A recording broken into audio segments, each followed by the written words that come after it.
Hello, folks. Here's another episode of Beyond the Locker Room.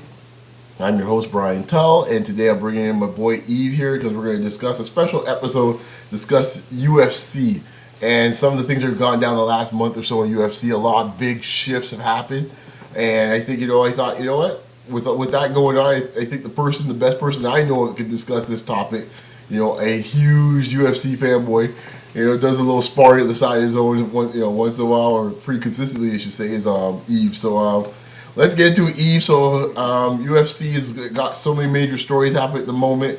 On Saturday, I'm going to throw this over to you overall throughout the whole time we're on today, because I am as casual as it gets UFC fan, and we were watching on Saturday, our boys' house. UFC 163. Yeah, UFC 163, and kind of watching. I guess there's a kind of a semi headlining card in this case, and I don't know. Let me some of your thoughts on the evening or what we watched. Anything that came out of it that you kind of jumped out in your mind that you said that could be kind of interesting to see how things play out for matchups. I think there's one big one that jumps out at me, but I'll wait to hear what you have to say about it. Okay, well, in regards for 163, that was the Jose Aldo against Dong Young Kim, who is also known as the Korean Zombie. The fight was a good fight. I don't think it was an outstanding fight, but Aldo is one of the best pound for pound fighters in the world. Great fighter in so many categories. But this is also the first time that Korean Zombie fought in almost 15 months, recovering from an injury. So this was his first fight. The interesting thing was, when I was watching the fight, was that Aldo didn't do a lot of leg kicks. That's what he's very known for. He's known as one of the best leg kickers in UFC. And I thought that was weird, because even going into the fourth round, it was like he wasn't really dominating him with pure leg kicks as he did with other previous fights. And I just found out that he had a broken foot after the first round.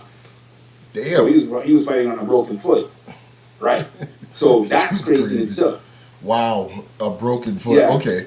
So now if you're a Korean Zombie, how do you feel? You get beat by a man with one leg. Then on top of that, because we were watching the fight, and we saw one of the most gruesome things that we've ever seen. Well, no, the grossest thing we see when Muir broke the guy's arm, that was the most gross thing. Yeah. Oh, well, that was wrong. You know me, I'm an infidel. Yeah, you like blood. No, it has nothing to do with blood. He had a chance to tap. Yeah, I know. It's the code. It's the code. It's the code. Yeah. Your arm is going a certain way, and you want to play a hero. Wow. Wow. But what happened but going back to Korean Zombie, unfortunately, it was so gross. He tried to do, I think he was trying to throw an uppercut, a right uppercut. He's not like uppercut, unless the shoulder was already coming out at that point, because to me it looked like he was trying to throw it was when he was trying to throw a right cross. It looked like he was trying to throw. I can't remember. It was a right cross. You are right. It was a right cross. While he threw it, it obviously popped. And from there, he realized it. He tried to pop in his own shoulder. Yeah. But remember, you were watching it, we said, wait a second. Something doesn't look right with that shoulder. The arm just all looking slinky and stuff. Right, all slinky. And as he's trying to do that, he's trying to pop his shoulder in, while Aldo is right there seeing this. Yeah. Aldo pounced, kicked him a couple times, and just basically ground and pounded him, and that was it. It was over at that point. But I think the thing I still can't really figure out is exactly where the injury happened. Yeah, it was prior before getting. Yeah, because the shot that Aldo gave was not a shot that you would think will actually cause that damage. He was hurt. He was hurt before this. Yeah. I saw a replay of it, because when I got home and I saw some of the video, and I was like, "Oh, that's where he got hurt." Where did he get hurt? He got hurt when he was trying to do it. It was in the middle of the octagon. Oh. When they were trying to do an exchange, because he was pouring it on rounds 3 and 4. That was the thing that was weird, because, again, with him having octagon rust, this is his first fight in almost a year, but he's a very aggressive fighter too. And Aldo's known to kind of gas out after the third round. He was becoming pretty aggressive. So when the fourth one came around and he tried to do the right cross, and he busted his arm, then he backed up and he realized, oh snap, I'm trying to put my arm back in, I'm trying to pop it back in, and it wasn't happening. Exactly. So it was a tough injury to look at. So, like how I saw it now, going back to the broken foot for a second. Mm-hmm. I'm curious to know when that happened. Was it when you tried to do the jump off the actual octagon? No, I think it was probably just a simple. No, apparently it was just a simple kick. He was trying to get him on his right kick. If he's doing right kick, he was trying to get him on his left knee. Oh, okay. Apparently he hurt his foot. Wow, because it came up, did something to him when he tried to hit him in his left knee. Okay. So, I mean, that's a good sum up with that one. I mean, there's not much else to say on that, I think. Right now, I guess, where's Korean Zombie go at this point? Oh, back to the front of the line. Yeah. Back to the line. Listen, for that particular division, there's so many good fighters. Yeah. And he was given this shot when there was other guys that should have gotten this shot. Shot ahead of time, yeah. I mean, so he's going way back to the line. He knows that. He said he'd love a rematch, but he says he's realistic to know that that's probably not going to happen for a while. So he probably has to win like real convincing, probably like the next 4 to 5 fights, I think. Well, and it has to be really good fights. If he doesn't if he beats quality opponents in 3 fights, he might get back into it. But Aldo will be gone by that time. He's going. There's rumors that Aldo's probably going to go fight at featherweight. Oh, okay. Right? Because he's going to fight because he's a big guy. For his size, he's a pretty big guy. And Aldo's already one of the best fighters on the world. He's already wiping out the division. Uh-huh. You know, he was supposed to fight this guy named Anthony Pettis, but Anthony Pettis is now fighting Ben Henderson, and that's a bigger thing for him. I think that he realizes, you know what, I've already cleaned out the division. Right. Why not go up high? Right, which is in boxing, the same thing. There's no one else to fight unless you're Marvin Hagler. There's no one else to fight. Then you just go and do your thing and move to another division or another weight class. All right, so now there's the other big fight that happened just before it. The Machida Phil Davis fight. Phil Davis fight. Now, this man. fight, I thought was the better fight of the two. I thought it was a good fight. I thought it was a very entertaining fight. Got tons of takedowns. You know, maybe some controversy by some. I don't know. You and I saw it the same way as the judges. I thought in this case here that Davis was the aggressor. He seemed to be taking him down. He took him down more than Machida took him down. True, Machida rocked him in the first round, but he stood on his feet. He fought sweet out of the corner in this case here because he made some nice moves to get out of there before he got his bell rung a little bit. So he fought some nice defensive fighting. So I thought, besides that little blip there, I didn't think in this case Machida ever had the advantage on him throughout the fight. I always felt he was always fighting kind of. He was fighting more in a defensive position compared to Davis. Davis seemed to be always on him. It didn't matter where it was. Right. Well, here's the thing, because there's been a lot of controversy with that fight, as you said, because Davis won the fight. The judges scored it 29-28, all three. Mm-hmm. All 3 judges. So even the one where he rocked him, he didn't knock him down, but even that round, he still gave it to him 29-20. Right, and that's the thing. The thing about it is, if you know Machida is probably one of the most slickest fighters, MMA fighters in the world. He's an in and out guy. He strikes you, and then he backs out. Right. And that style works, but not everybody appreciates that style. He's the Pernell Whitaker of UFC. Right. Exactly. When you mention it, it's so true because he was coming. Because there was a couple times, sure, he tagged Phil, and you know what I mean, but it wasn't like Davis was overwhelmed. No, well, you could tell just look at the two of them. Davis just looked like the more physical fighter. He was pushing him around all over the octagon. It was like he was basically chasing that guy, but cornered him, and surprisingly, I think, which took me by surprise, and I was telling you this the whole fight, he got Machida down. Yeah. He did about 2-3 times, I think.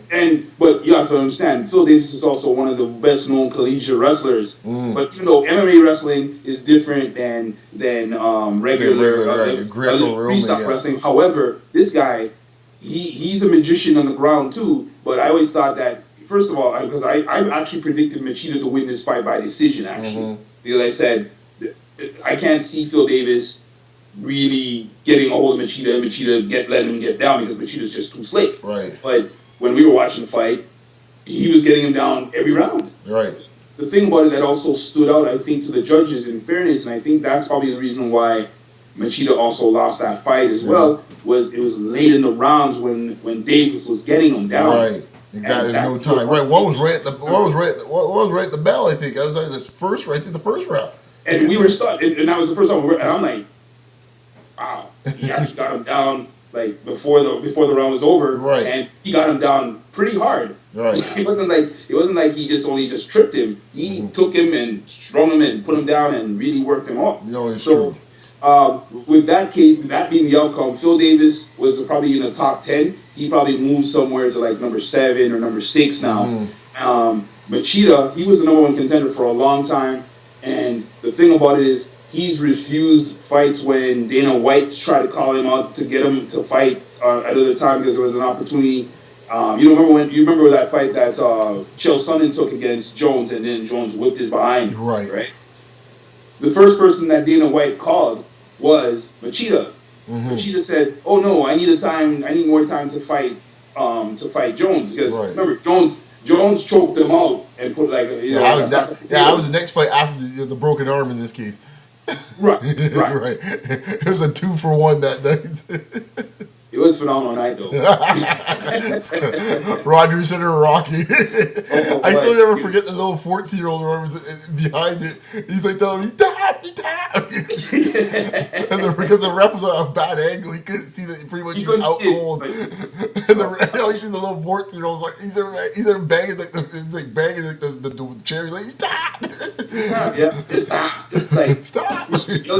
Normally, don't you think you should be yelling? Yeah. You get broke like that? Right.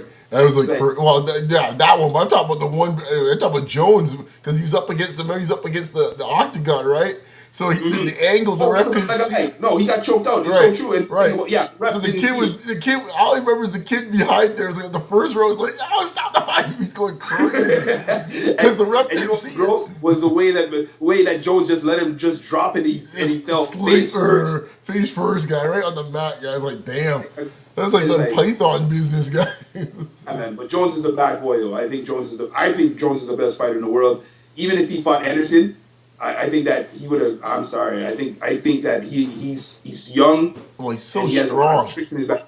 Huh? He's so strong too. Like he's so strong. The thing is, like, he's got speed and strength, which obviously you get that combination of sports, man. Like, there's no stopping. And he's long. Yeah. He's long. Yeah.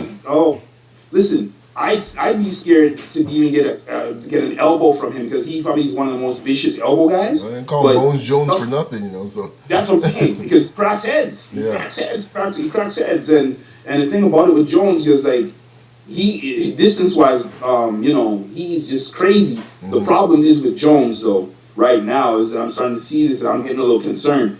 In that fight, the last fight that Jones had, he had a broken toe. Right. The fight before that, when he fought Vitor Belfort, which was a phenomenal fight, Vitor Belfort got him in an armbar and almost broke his arm. So I think I watched that fight too. Yeah. Huh? I think I might have watched that one too because he was in. Yeah, I think I watched that one. Yeah, he was in a little trouble in that one. Right. And the thing about it is, he beat up on Belfort, but Belfort got him in the first round. Yeah. And my thing is, those injuries start to pile up. Yeah. Right. When you have a broken foot. Broken toe, and now you're dealing with the situation with the arm.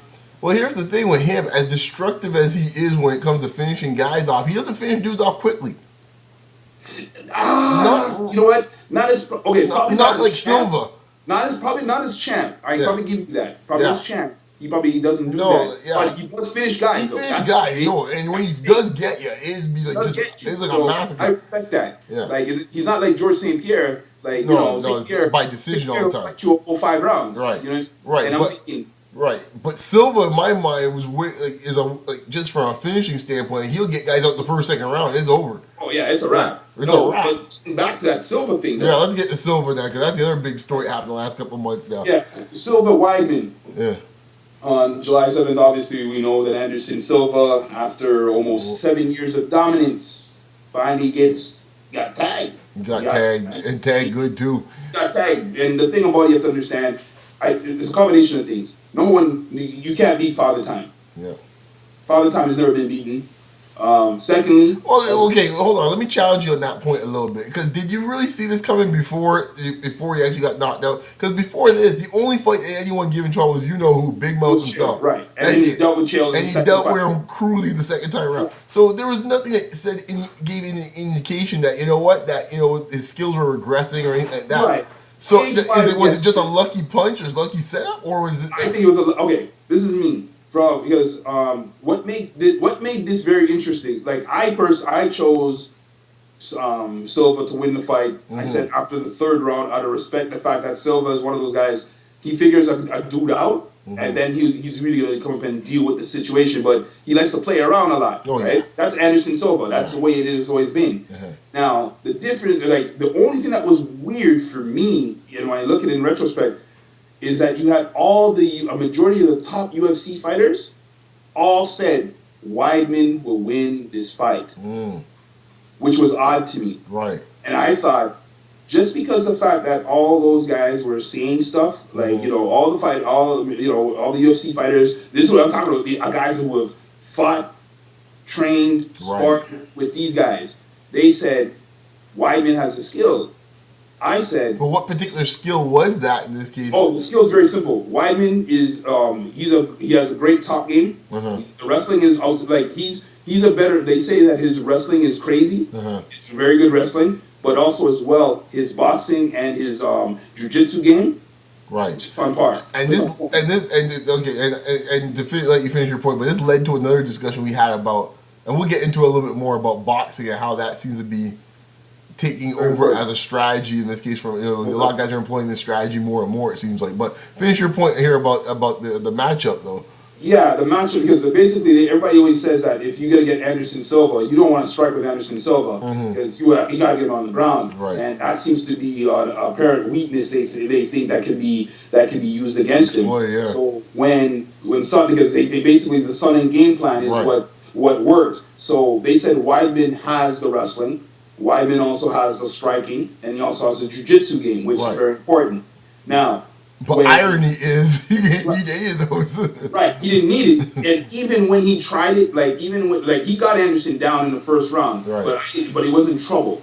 However, the only thing I did respect about Weidman that caught me a little bit off guard, he came up and put a knee bar on Anderson Silva, and which you just don't put a knee bar in. That it's very rare you'll get into that position. He got out of it, and I said, okay, Anderson realized, okay, this dude is no joke on the ground, So what did Anderson start doing? Because second round, I honestly thought, getting back to the first round, I honestly thought that Weidman really dominated the first round. Second round, I think Anderson started to figure him out. Okay? I think before him getting hit, if he didn't act a fool a little bit, because the one thing you don't ever want to do in the octagon, and just in boxing or anything of the sort. For a white guy, I don't think he respected the guy's boxing skills. Right. God, you got to keep your hands up. Exactly. I mean, that's number one. I mean, if you're slipping punches, you feel that confident you can slip punches with your hands down, then you feel you got the guy covered. But he obviously didn't get the guy covered in this case because Weidman threw a combo he was not expecting. Well, here's the thing, though. But the thing was, before the knockout, Weidman was trying to hit Silva, and Silva was making him miss and making him look kind of punkish. Right? So that's Anderson's game. That's a mental game. Because when you're starting to fight air and you're throwing punches, that frustrates a dude. That frustrates the guy. Exactly. Right? Exactly. But when Anderson got hit, though, I actually thought, Anderson just playing around. Right. And then I saw, wait a second, why did he come on top of him and actually hit him and knock him out? Right. And I was like, that was a clean knockout, man. It wasn't even like something where he got up or he jumped on him afterwards. It was a good left, got him in his jaw, but it was the way, I think the whole world, I can only imagine the whole world watching, and they just said, what the heck just happened? Right? Because is Anderson fooling around? And even Herb Dean, one of the best referees, looked at Anderson like, dude. He's he's really hurt. He's out. So everybody. So the thing about it is that let this be a lesson learned to everybody who fights in the fight game. Listen, put your hands up. That's just number one rule. I think put your hands up. I think also to trust your skill set, which is one thing, but you also better make sure you have enough confidence that you can deal with the guy on the other side in this case here, and you better respect what the other guy's doing. Respect your opponent too. Respect your opponent. That's very important because these guys are just in any profession. Sure, you probably have like it's just like in life, right? Yeah. You probably are the most skilled person, and you're confident in your abilities and stuff like that. But don't ever underestimate. Right. I mean, and also as well, humility will kick you in your behind. You know what I mean? Because pride goeth before the fall, and Anderson, he got a big fall because his pride got a little too big. Well, I mean, now this leads me to my next point because I think this actually might be a good thing for UFC. Oh, that's a great thing. I think one for two reasons. One, I think the point you made on Saturday. I mean, you guys had the title for what, 7 years. Almost 7 year run. At some point, everybody wants to see the dragon slayed at some point. Most definitely. So that's one thing, and it gives some new fresh blood into the sport. Second thing, though, Dana White probably would never admit it on record, but he probably is happy in this case that if he could get himself an English speaking star. He'll take it. Huge. Because as much as Anderson Silva is popular and a lot of people respect him, he's one of the greatest fighters of all time, from a promotional standpoint, he hurts the box office. This is the fact. Because you can't speak English, you can't hype up the fight. That's all it comes down to. Listen, what made the Sonnen fight so interesting and hyped it up was Sonnen was doing extra work overtime, and Silva actually spoke a couple words. It wasn't much, but the words were had some meaning behind them, which got people. The casual person was saying, "Oh, let me see what the heck's going on here." Right. Plus they throw in the fact as a matchup. Right. Well, you got to understand something because, like, when it came, I always say this about UFC. A lot of the American fighters are not the top fighters, but what for the reincarnation of UFC that happened in 2006, one of the things that had to make the UFC work was them promoting American fighters like the Chuck Liddells, the Tito Ortizes, the Ken Shamrocks, Lesnar eventually. And the thing about it is, those guys are not even in the world at that time. They weren't even considered as the top fighters in the world. Right. But in America, they were known as the biggest draws. Exactly, because that's the guy. That's the guys that could get on nighttime television and stuff and be on Jay Leno and stuff like that. That's right. Right. What happened is that UFC at that particular time, they were on Spike. And Spike, and that helped out a great deal because when you looked at Tito Ortiz, you looked at Chuck Liddell, Randy Couture, all those guys. When they fought in other tournaments, in the bigger tournaments outside of the America, so like in Pride. Mm-hmm. Them guys couldn't even last with those dudes in Pride. But because UFC with Dana White, Lorenzo Fertitta, and those guys, the Fertitta brothers, what they did, they brought those guys in the UFC. They bought UFC, changed the whole dynamic of the fighter. They came and changed everything, had the Spike deal, so it made it popular. They really marketed they had those the vehicle, guys. Right. And so what then happened? The typical American TV market gave it great hype, and they had fighters, and they made stars. So then what did it create? UFC started becoming this big old train. Then all the top guys came over. So your point about Anderson, because Anderson barely spoke a word of English. Right. Only a few times, but now even when he was champ, surprisingly, he was starting to do a lot of interviews in English. Right. Because what's one of the most annoying things is, obviously, it'd be one thing when you're doing a countdown show. Right. But to have the translator there with you when you're doing stuff live at a press conference. It just opens you up to more possibilities, right? I mean, I don't want to get too much into a boxing comparison, but if you go and take Pacquiao, early Pacquiao days when he couldn't speak any English or hardly speak any English, it didn't matter how well he fought, he wasn't getting that type of exposure. But once his English was good enough and comfortable enough that he could do stuff, next thing you know, he's out there singing on Jimmy Kimmel shows, he's doing all other stuff like that. And he's getting endorsements. It's just easier to sell. It's the problem sometimes you find in hockey. When you have, let's say, a Russian player or a European player that doesn't speak English that well, you want the American or Canadian, star in this case to kind of push. It's not so much the issue of hockey now because a lot of the guys from Russian and other places can speak English now too. I mean, the money's all coming in the same spot now. But especially in 20, 25 years ago, that was a big issue. Now you're seeing it now. In baseball, it has the issue now. Even with what's his name, the boy from LA. Puig. Puig can't speak English, so it's as big as the star is. You can't put him on a commercial. You can't have him sitting down there with the talk shows out in Los Angeles because Puig can't talk English. But you know what though? But in fairness, a lot of those guys Some of them, they don't want to speak English because they don't want to deal with the nonsense. That's true too. So they play the kind of like, I can't speak. Yeah. We also have to take into consideration those guys probably speak a lot more English than you think. I know, right? As a person who's bilingual myself, trust me, I love to play that game where people assume that you don't understand a lick on what's going on, or you can respond accordingly. Right. Sometimes it's just the case you don't want the scrutiny. Right. You work the Sammy Sosa? Yeah. Sammy Sosa said, I don't understand. You don't speak no English.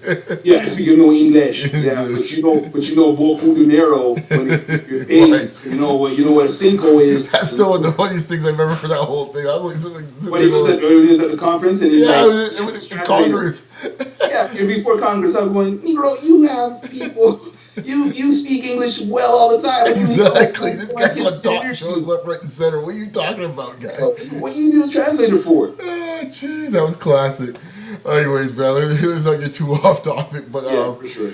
But just to wrap things up, man. So what do you see coming up in the near future, man? Like, the first thing we know, big matches are coming up down the road as usual. But where are the next set of stars coming from? Like, I mean, right now you got GSP. He's getting along with the dude. I think he might. You know what? He's looking into movies now and stuff like that. So you can see already when you see the dudes start getting the movies and doing other stuff. That it's coming to an end. So, same thing with Ronda Rousey. Ronda Rousey's now the new Expendables. Right? Exactly. Right? You see, Silva's got 10 fights and left. She's not the first. Gino Carano, who's like, if you've seen Gino Carano was the face of women MMA for a good while. I heard she wasn't that great in Fast and Furious though. No, she wasn't. But she struggled in Fast and Furious. True, but she also was in But she's in that movie. She started. Also in She started a movie, man, where she started a movie. And I heard that movie was pretty decent. I haven't seen it though. Can't remember, Paycheck, something. I don't know. Yeah, but she's an assassin or something like that. Yeah, something like that. But she's in another movie coming up too. So the thing about it is, when you start getting that Hollywood look, it's all she wrote. Easy. Yeah, so it's not easy. And especially if you're a woman, because women they fight nice. I'm not really too much into women in MMA, but at the same time they fight. But they don't want to get themselves too beat up to the point that they start looking mannish. You know right. Well, they don't want to mess up the money if you happen to mess up the money, mess up their face. Yeah. And as you just brought up with St-Pierre, St-Pierre's starting to get that limelight. He's starting to get that look of doing movies, right? And the Captain America, that's going to be a big thing for him. Yeah. Rampage Jackson is a good example from the 18. Yeah. He did his thing. Yeah, he hasn't been the same since. Huh? He hasn't been the same since. He hasn't been the same fighter since because he's no longer in UFC anyway. Yeah, right. But after he came back for 18, he had the same hunger as he was like. But he got $17 million for his trouble. Yeah, that's right. You know what I'm saying? That's probably more money that he's ever made in that one thing than everything else. And ever fighting. And I think they got a sequel coming up too, so he's gonna get even a little bit more. So so that's where it comes down to. But getting back to it, future stars. Well, GSP's facing Johnny Hendricks pretty soon, which is going to be very good. That's going to be a pretty good fight. Yeah, Hendricks is a serious man. Yeah, Hendricks is a serious guy. I think that in the same way, I think people are looking about the dragon being slayed because GSP's been dominant for a long time. Well, the thing about GSP was I was so shocked when I watched the last fight in this case. It's always interesting you watch fights in the public settings. You get the real pulse of what people think and what the fandom's like. Mm-hmm. I mean, folks were just so upset even when he won. They were just upset about how he won.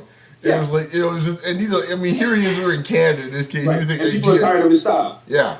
Yeah, but you see, people don't. You gotta understand certain things. People have to understand. Fans are dumb sometimes. You know what I mean? I was gonna say it for you, because you get people who are just basically bandwagon jumpers. Then you get people who know the sport. But true, right? but Yves, the classic line they tell you from Gladiator. Are you entertained? Are you not entertained? Are you not entertained? Yeah, for sure. Like the guy was, GSP's style. I will not dispute.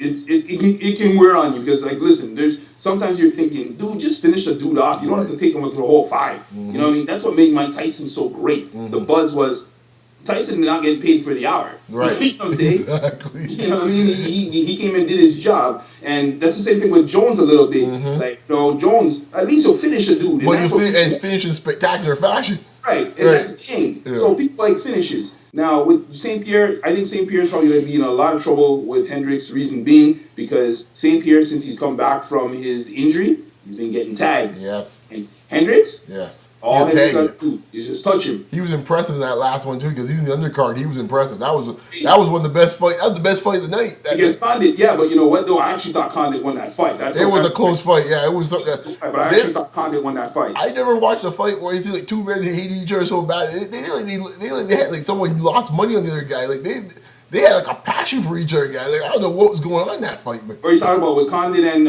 Henderson? Yeah. It was. I thought it was just an aggressive fight. I mean, I don't think there was any bad blood. No, I don't think so. I don't think they have any bad blood at each other, but just how they fought the fight, the matchup was so good. It was it was unbelievable. Oh yeah, but you know what it was? Basically, Condit just lost to GSP, right? And that was like even and he was champ, right? He was the intern champ. Yeah. And Hendricks was fighting to get the spot. So this was a legitimate. Hey, this is a big money fight. Yeah, guys knew that pretty much livelihoods on the line with this one. You want to get in line for the gravy train. Because you got two guys. Yeah, they fought desperate. They fought desperate, and they put on a fantastic show. It was really entertaining. Honestly, I mean, I'm casual as can be. I'm on my sofa. That's how casual I am watching UFC. But to me, for the time of what I watched pay-per-views in the last 2-3 years, I think it's one of the best fights I've seen. Yeah, for sure. That was a great fight. I can't take my eyes off that fight. Usually, most of the time, you're watching it, you're talking, you're drinking, and you kind of just peek back up to the main event happens. But that fight, I was just like transfixed. I couldn't get enough of that, man. And here's the thing, Brian. Remember, there wasn't a lot of blood. No, there wasn't. Not a lot of blood. It was just pure technique, takedowns, throwing bombs. Guys were getting tagged. Bombs. Man, like one guy will come up and rock a dude. The other Condit threw some licks on that dude. I don't know how he stood straight.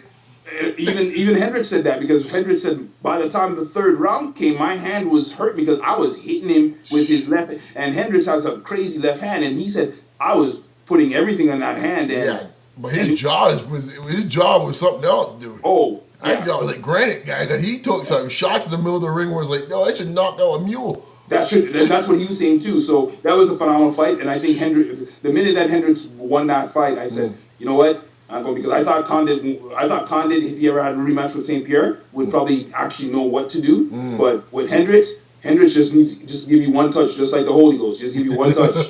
And, you took it there. I can't believe you took it there. Yeah, man. Like sometimes that's all it takes. One touch. You know what I mean? Jeez. You'll be seeing the vertical. Yeah, for real. Oh man, it's been fun. Yes, sir. We gotta do this again. I mean, obviously, the gridiron is here. It's football time.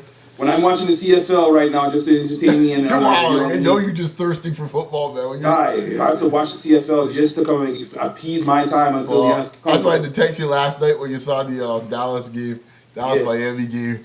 This one's back. I only watched it for like 5. To be honest, I only watched it for 5 minutes. Well, I was at the restaurant, so it was showing up on the TV screen. They flipped to it. I was like, oh, okay. Yeah. But my thing is I think I told you last night. Yeah. I don't really watch preseason games until the third, because that's when the starters play until the first half, and that's when you find out what's up. There's only one team I'm interested in watching the preseason. Who is that? Your team? No, not my team. Who that? The New York Jets, the Jets. It's funny you mention them, because that's the only team I care to watch in preseason. Well, let's put it this way. The man got booed in practice, dude, yesterday. Well, as he should, because he sucks. Come on, he threw a pick, and the crowd booed him. Okay, like, really? But Brian, I was just talking to my boy John before I even came on here. The word is, first of all, Sanchez is getting outplayed in practice. Well, I watched Thursday or Friday's interviews, and Smith was talking like a man. Like, you had that word. He basically knows that this is my gig. Yeah. You're not even on my level. Yeah. And the thing about the reports coming out is that, like, sure, he walks like the quarterback. Yeah. He's performing like the top quarterback. Yeah. And he's doing the job. Yeah, he's handling himself like he's the starter. He's handling the job. So the fact about it is he's basically telling Sanchez, son, you got no chance on me. He goes, God, I can come up and I can hurt my leg and be better than you. I mean, you know what? It would be interesting. The Sanchez situation is almost like a 30 for 30 in itself, man. Because I mean, really? Yeah, because I think watching for Sanchez, the reason why I say so, just watching a player that had so much coming into it, and how he did his first couple of years. Right. And how he's been broken down. Right. From the media, the fans, and more importantly, his own organization. Well, I mean, that's the depths of his organization to keep. they've left him floating adrift. I feel for a little bit because if you watch the team they gave this dude last year, that dude can't play. That dude can't play in the back lot here behind my house, man. Listen. I totally agree. Listen, I agree with you to that point. Last year was horrendous, and that wasn't all on him because he had one receiver, and the one receiver's playing the fool. He had no running backs. Right. His offensive line was Swiss cheese. Right. And then you're saying, "Oh, please be the next coming Dan Phelps or Tom Brady for me and throw 300 plus yards on me." Well, the play that summarized everything is the butt fumble. Oh yeah. Like, what I mean? That was basically what the year was. But I also personally think, though, as well, can I be honest? I think Rex Ryan is a terrible coach. I think he's a good defensive coordinator. There's a difference. But some Rex guys are good coordinators. Some guys are good coordinators. Right. Not good, great coaches. Well, he got into the trap. He got into the Buddy Ryan trap, right? He is. Right. He's basically. He's a disciple. Same way. Because in Same this case here, it didn't matter what was going on here. The thing was the offense was always the whipping point. And the thing about it is he never put any effort into the offense to actually kind of give him a proper offense. I don't care how many separate coaches you have for offense. If you're not minding the store on that, you're not putting a full You're the head coach. Effort. You need to, there needs to be a blueprint. So the thing about it is with Sanchez, in the kind of way I do feel bad, but I always thought the team, the concept of the ineptness of the franchise itself from the front office. So handcuffed this kid that it screwed him over bad. Right. So I think that personally, I think he just this is his last year. You gotta ask for a trade, man. Yes. Listen, trade what? Because his contract is a big contract. No team ain't picking that up unless he gets cut. That's true. You know what I mean? So the thing about it is that probably enjoy riding the pine. Do you think he can start on another team? Say again? Do you think he can start on another team? Nah, man, he's a backup, man. You think he's a backup for life? He's probably a backup. Okay, if you're talking about the top 10 I'm talking about if he were to leave as a free agent for next year, could he start? It depends on what team you're talking about. So if you're talking about like a team like Jacksonville, for sure, he'll be a starter there. If you're talking about probably, if you're talking about a team like who's another garbage team, like the jury might still be out in Cleveland. You know what I mean? Pick a team. Okay, let's take a team in this case that's say it's like a 6-10, 7-9 team that just needs a couple wins to get over the hump. You don't think adding Sanchez and say the quarterback is their issue? Is Sanchez the type of quarterback in this case? You plug him in, he get you to 9-7, 10-6. Brian, I don't know, boy, because Sanchez alone, depending on the scheme, depending on the players. Like Sanchez is not a difference maker. For me, I don't find him as a difference maker. Is he worse than Christian Ponder? Sorry, Joey. Oh, Chris Ponder. Well, Judd knows Chris Ponder is not that good. So, you know what I mean? But if you were to insert Sanchez in Minnesota now. Wait a second, hold on. But you see, but in fairness, though, Christian Ponder, there's somebody called the mutant number 28 back there. Right. Great running and a great scheme that they run. So what I'm saying is if you were to insert Sanchez there, I think from a passing standpoint, Sanchez is a better quarterback than Ponder. No, probably so. No, you're dead on that point. If that team was able to win 10 games last year with Christian Ponder, you tell me you put Sanchez in there with a clean slate and you number 28 back there, which really is the element he had the first 2 years when he came out. A good strong running game. A good strong running game with a good play faking. A good play. He's got way more talented receivers than you got in the Jets right now. I think he would be a decent fit in Minnesota. No, I'm not saying he wouldn't be. I'm just saying, okay, so obviously he's probably better than Ponder. Yeah, he's better than Ponder. He's better than about third quarterbacks in the league. I'm sorry. Come on. Jacksonville, you just named? Really? Okay. Okay. Buffalo before they picked the boy, and we still don't know what the rookie's going to do. We're see, but I think he's going to be the starter, first of all. Yeah, he's going to be the starter. There's no doubt he's going to be the starter. Yeah, he's the starter. But, you keep going down the list here. Cleveland, what they got? Well, I think Whedon, this year's can I be honest with you? I think Whedon's very important this year for him because he has North Turner. North Turner, though he's a crappy head coach, he's a fantastic coordinator. And plus they have the type of style that he runs. Yeah. And I think that Whedon's going to surprise you. That's my opinion. I think Whedon might surprise you. Maybe, but I'm just looking around the league at teams. And I'm like, whoa, Yeah. I mean, really. Sanchez is gone. Regardless, Smith is going to be the starter. The only thing with Smith, and I was telling this to my boy John, is that he might have the skills to play the QB, but he has that goofy, not that goofy aloofness look that just doesn't. That's what people say in this case are concerned about a little bit. Yeah, like, and again, I'm not. It's not. It's not to say that you have to act like fraud. You have to be like this big, articulate guy that wants to counter. But I've seen him a little bit in that West Virginia. I've seen him over the years. That was the knock on him at the draft, like, from a leadership standpoint. But it's just me. But he's a very accurate passer, though. Huh? He can skill wise. So which is a skill you need to have in the NFL. Like, well, that's all you need. Like, listen, it's almost like your boy Aaron Rodgers. I don't care what anybody tells me. Aaron Rodgers is a great quarterback, but he is not the leader of that team. No, because you want to know why? Because listen, there's something when your teammates, there's a whole bunch of guys that keep saying the same thing about this guy's a fraud. You know what I mean? And he's not really that leader that everybody says that rallies around. Yeah. And when I hear stuff like that, it's like that means you're a talented player. Right. Doesn't mean that you're probably the best player on the team. Right. That doesn't mean that you're the leader of the team. Right. And I think that as a QB, I know that in today's NFL, you can get away with that. You know what I mean? That you probably very talented. Yeah. And you probably, as long as you're performing, that's cool. When everything's good, everybody's good and upright. Right. But sometimes when I hear teammates making little snide comments of, you as a person, that tells me, not saying you have to be buddies because hey, Dan Marino was a prick of a teammate. I heard. But he still did his thing, but he was a leader of that team. Everybody knew it straightforward. Right. It's like Ben, your boy Ben. A lot of guys, they'll tell you, Ben, he ain't the, he ain't the nicest guy to deal with, but he's a winner. Yep. So getting dudes' faces, guy, man. Yeah, man. Missing signs. I remember last year, I think the game against Oakland, where I think with Sanders, someone didn't run the route properly, and he got picked from it. In this case, and it got back to the sidelines guy. And Ben let him know. Yeah, I think it's out here Wallace. I think it's Wallace. I think and Wallace stopped the route in this case here. I think. Yeah, you know what? I remember. I think it was Wallace because he's doing the foolishness that game, dropping balls. He stopped the route, and he gave up a piece of what for the bench. I think I remember, guys. Like, what the heck? As you should. But no, you should do that. The fact about it is, well, first of all, I think Wallace, he's gonna struggle in the that money. We're taking away all our NFL preview talk here. Yeah, that's true. Let's not get. We're talking about MMA. 2 or 3 weeks, man. We'll get back to it because there's a lot of stuff going on in the league, man. I'm looking forward to this year. For sure. I think it's one of the most interesting years going to the NFL, but we'll get to that in a few weeks, man. That's all the off-season stuff. Exactly? There's a whole season stuff we talked about yesterday, the whole read option stuff, and it's fun stuff happening this year, man. Anyways, my friend, man, take it easy. We'll check each other in a few weeks, but obviously we'll be talking in between. Lots of things to discuss, man. Everyone, once again, stay safe, and we'll talk to you next week. Later. Thanks, y'all. All right.